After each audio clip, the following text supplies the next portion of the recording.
क्या Indian team one day series के हार का बदला न्यूजीलैंड से ले पाएगी? क्या सूर्य कुमार यादव अपना खोया हुआ फॉर्म वापस ला पाएंगे?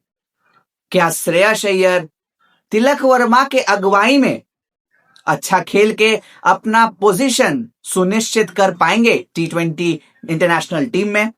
आगे सबके बारे में बात करेंगे। वीडियो को एंड तक देखते रहिएगा। कल से शुरू होगा इंडिया वर्सेस न्यूजीलैंड का पहला T20 मैच और 5 मैचों का यह श्रृंखला कल से शुरू होने वाला है और नागपुर के मैदान पे यह मैच होगा। हालांकि नागपुर में इंडिया का रिकॉर्ड ठीक ठाक है, उतना खराब भी नहीं है, उतना अच्छा भी नहीं है, लेकिन हां, सबसे इंपॉर्टेंट बात जो है वो है इस पिच पे बॉलर्स का दबदबा ज्यादा रहता है, खासकर कि स्पिनर्स और वैसे गेंदबाज जो बॉल को कटर डालते हैं। जैसे अगर हम इंडियन टीम के पर्सपेक्टिव से देखें तो ये मैच वरुण चक्रवर्ती के लिए बहुत ज्यादा क्रूशल होने वाला है। हालांकि हम जानते हैं कि वरुण चक्रवर्ती इस समय पे वर्ल्ड के नंबर 1 T20 बॉलर हैं, तो हालांकि हम उन पर अपना दांव खेल सकते हैं कि वो इस मैच में अपना परचम लहराएंगे और इंडियन टीम को मैच जिताकर ले जाएंगे।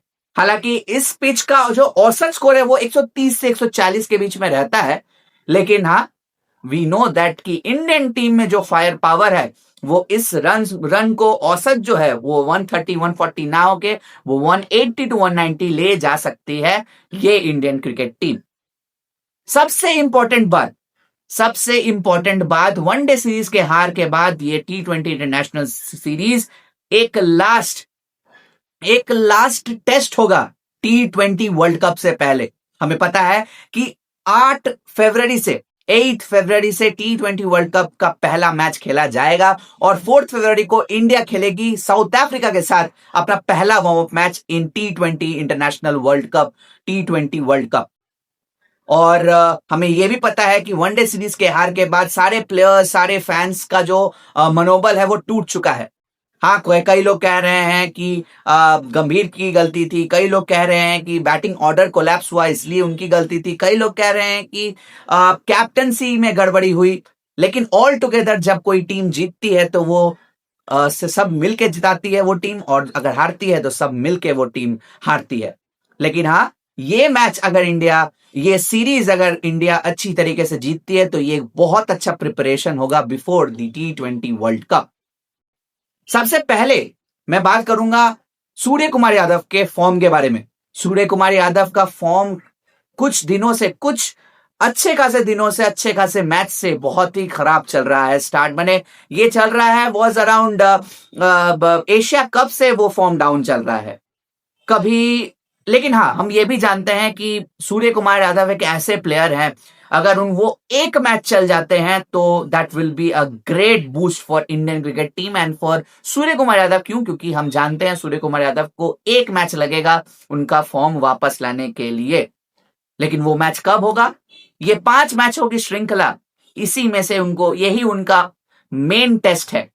एक लास्ट मौका है कि वो अपना फॉर्म, बैटिंग का फॉर्म वापस ले आए इसी सीरीज में।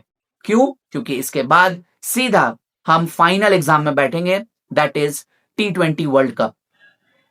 हालांकि तिलक वर्मा इस टीम से निकल चुके हैं। तिलक वर्मा इंजरी के कारण विजय हजारे ट्रॉफी में बंगाल के लिए बैटिंग करते हुए उनके ग्रॉइन में इंजरी हुआ था, तो इसीलिए सर्जरी करना पड़ा उनका, तो इसीलिए वो 3 T20 इंटरनेशनल न्यूजीलैंड के खिलाफ नहीं खेलेंगे।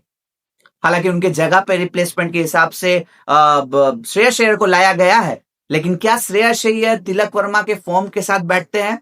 जी बिल्कुल नहीं। लेकिन हाँ, we all know that Shreyas Iyer is a quality player और श्रेयस अय्यर का भी वही चीज है जो सूर्य कुमार यादव का है। एक मैच श्रेयस अय्यर को भी लगेगा to come back in form. हालांकि तिलक वर्मा जिस फॉर्म में थे, इंडियन टीम को उस फॉर्म के प्लेयर की जरूरत थी, लेकिन अब कुछ कह नहीं सकते। बॉडी है तो चोट लगेगा ही, और जो कि चोट लगा है तो फिलहाल Tilak Varma is out. We all know that कि तिलक वर्मा 3 T20 इंटरनेशनल का मैच नहीं खेलेंगे। उनके जगह पे श्रेयस अय्यर को मौका मिला है, तो ये श्रेयस अय्यर के लिए भी एक बहुत इम्तिहान होगा, बहुत बड़ा इम्तिहान होगा अगर उनको T20 इंटरनेशनल टीम में टिके रहना है। ऑफ कोर्स वर्ल्ड कप में तो उनकी जगह नहीं बनेगी क्योंकि 15 मेंबर स्क्वाड का अनाउंसमेंट पहले ही हो चुका है। और हालांकि इसके बाद कोई अगर T20 इंटरनेशनल्स रहेगा तो ऑफ कोर्स सिलेक्टर्स ये ध्यान रखेंगे कि हाँ, न्यूजीलैंड सीरीज में श्रेयस अय्यर ने अच्छा खेला था, तो ये उनके लिए भी एक बहुत इंपॉर्टेंट सीरीज है। हालांकि ओपनिंग बैटर्स अभिषेक शर्मा और संजू सैमसन के लिए भी ये बहुत बड़ा इंपॉर्टेंट सीरीज है। क्यों? क्योंकि संजू सैमसन पहले T20 वर्ल्ड कप खेल चुके हैं, उनके पास अनुभव है, तो वो जानते हैं कि बड़े स्टेज में कैसे खेला जाता है, उसके लिए कैसे प्रिपरेशन किया जाता है। क्या अभिषेक शर्मा जानते हैं कि कैसे प्रिपेयर किया जाता है? यही वो इम्तिहान है जहां पे अभिषेक शर्मा को देखना पड़ेगा, अपने गेम को समझना पड़ेगा। हमेशा मारना ही एक सोल्यूशन नहीं, कभी कभी आपको देख के भी रन लेना पड़ता है, कभी कभी आपको गेम अवेयरनेस, गेम को समझ के भी रन लेना पड़ता है। नहीं तो ऐसा टाइम बहुत आएगा जब हम देखेंगे कि अभिषेक शर्मा 30 गेंदों पे 100 रन बना देंगे। उनके पास वो क्षमता है, हम जानते हैं वो अभिषेक शर्मा के पास वो क्षमता है कि वो 30 गेंदों में शतक लगा सकते हैं। लेकिन कभी कभी उनको ये भी देखना पड़ेगा कि वो 50 गेंदों में 70 रन की भी पारी कभी कभी खेलें। तो ये भी एक इम्पॉर्टेंट मतलब टूर्नामेंट होगा for of course Abhishek Sharma, और उस टूर्नामेंट से जाने से पहले ये एक ड्रेस रिहर्सल होगा अगेंस्ट न्यूजीलैंड। क्या रहेगी टीम्स आपके सामने आ रहा है और ये टीम्स बहुत इंपॉर्टेंट है। पहले मैं बात करूंगा इंडियन क्रिकेट टीम के बारे में। इंडिया के लिए सबसे पहला ओपनर्स में मैं रख रहा हूं ऑफ कोर्स अभिषेक शर्मा और संजू सैमसन को। संजू सैमसन के बाद मैं वन डाउन में रखना चाहूंगा यहाँ पे श्रेयस अय्यर को। क्यों? क्योंकि श्रेयस अय्यर आ रहे हैं तिलक वर्मा के जगह पे, और तिलक वर्मा हम जानते हैं कि तिलक वर्मा सूर्य कुमार यादव के ऊपर आते हैं, तो इसीलिए मैंने श्रेयस अय्यर को सूर्य कुमार यादव के ऊपर रखा है। 3 नंबर पे सूर्य कुमार यादव, 4 नंबर पे सूर्य कुमार यादव, 3 नंबर पे श्रेयस अय्यर, 5वें नंबर पे मैं यहाँ पे रखना चाहता हूं हार्दिक पांड्या को। हार्दिक पांड्या या रिंकू सिंह में से यहाँ पे चेंज होगा, क्योंकि हार्दिक पांड्या 5th नंबर पे आते हैं या फिर रिंकू सिंह 5th नंबर पे आता है, तो मेरा 5th और 6th होंगे हार्दिक पांड्या एंड रिंकू सिंह। उसके बाद आता है एक ऑलराउंडर, और वहां पे भी एक इंजरी कंसर्न है, लेकिन मैं अक्षर पटेल को अहेड रखना चाहूंगा। क्यों? क्योंकि अक्षर पटेल एक स्पिनिंग ऑप्शन भी देंगे और करंटली वो एक अच्छे फॉर्म से भी गुजर रहे हैं, तो एक ऑलराउंडर के ऑप्शन में मैं रखना चाहूंगा अक्षर पटेल को। उसके बाद 3 फास्ट बॉलर्स और एक स्पिनर, और 3 फास्ट बॉलर के तौर पर मैं यहाँ पे बुमराह, हर्षित राणा और अर्शदीप सिंह को मैं रखूंगा। और last but not the least हमारे नंबर 1 गेंदबाज वरुण चक्रवर्ती। तो ये था दोस्तों इंडिया की एक्सपेक्टेड प्लेइंग 11। अब बात करेंगे दोस्तों न्यूजीलैंड की एक्सपेक्टेड प्लेइंग 11 से। ऑफ कोर्स इस प्लेइंग 11 में हालांकि बहुत सारे नए नए फेसेस भी आएंगे। हालांकि जिमी निशम टीम के लिए नहीं खेलेंगे, क्योंकि जिमी निशम ये एक बड़ा धक्का होगा न्यूजीलैंड क्रिकेट टीम के लिए। क्यों? क्योंकि Jimmy Neesham Bangladesh premier league में अपना प्रतिनिधित्व कर रहे हैं, तो इसीलिए वो न्यूजीलैंड के लिए नहीं खेल पाएंगे, और एक मैच ही हालांकि नहीं खेल पाएंगे। और जो कि इसके बारे में इयन गुल्ड और इयन स्मिथ पहले भी बात कर चुके हैं, मैंने पहले के वीडियो में भी बताया हुआ है कि न्यूजीलैंड के प्लेयर्स इंटरनेशनल क्रिकेट को उतना ज्यादा महत्व नहीं दे रहे हैं आजकल, और ये देना चाहिए। हालांकि Jimmy Neesham New Zealand cricket team के लिए एक बहुत बड़ा तुर्क का इक्का था जो कि पहला मैच नहीं खेलेगा, तो ऑफकोर्स जिमी निशम नहीं खेल रहे हैं। सबसे की और इंपॉर्टेंट प्लेयर्स होंगे इस टीम के लिए, सबसे इंपॉर्टेंट प्लेयर्स होंगे रचिन रविंद्र के बारे में मैं क्यों बात कर रहा हूं? क्योंकि रचिन रविंद्र इंडियन सब कॉन्टिनेंट में, हालांकि इंडियन सॉइल पे भी काफी अच्छे बल्लेबाज साबित हुए हैं। हम ये 2023 के क्रिकेट वर्ल्ड कप में भी हम देख चुके हैं कि किस तरह के बैटर रचिन रविंद्र हैं अगर वो इंडियन सब कॉन्टिनेंट पे खेलते हैं। तो रचिन रविंद्र न्यूजीलैंड के लिए बहुत इंपॉर्टेंट रोल निभाएंगे। साथ ही साथ फिन एलन बिग बैश में अच्छे फॉर्म में है, तो फिन एलन को भी हम एक्सपेक्ट कर सकते हैं, लेकिन फिन एलन इस सीरीज में नहीं है, वो भी बिग बैश में है, तो इसीलिए फिन एलन भी नहीं है इस सीरीज में, तो ये भी उनके लिए एक बहुत बड़ा झटका है।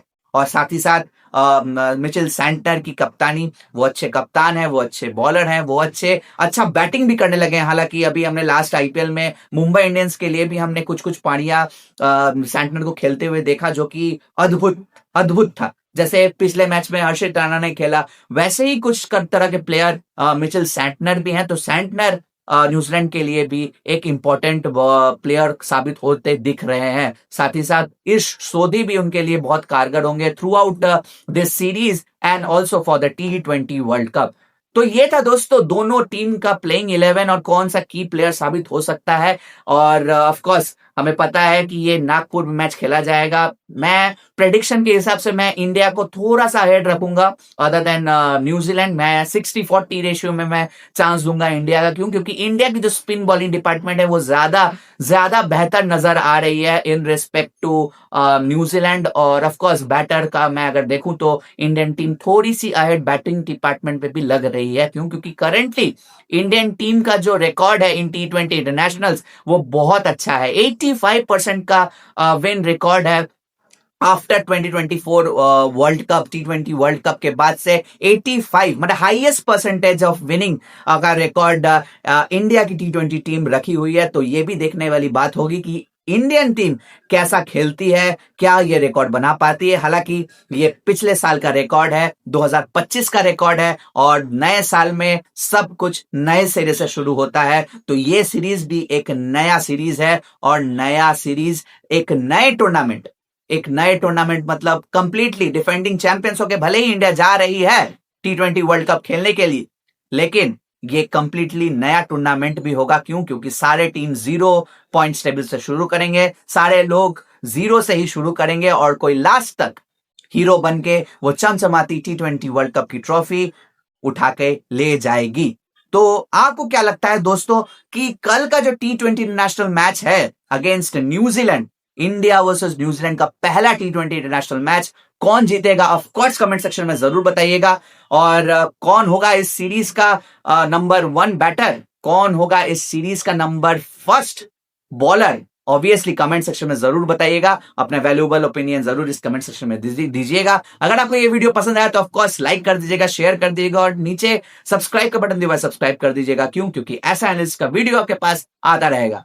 तो ये था दोस्तों आज का वीडियो। मिलते हैं फिर किसी दिन, चलते हैं, बाय।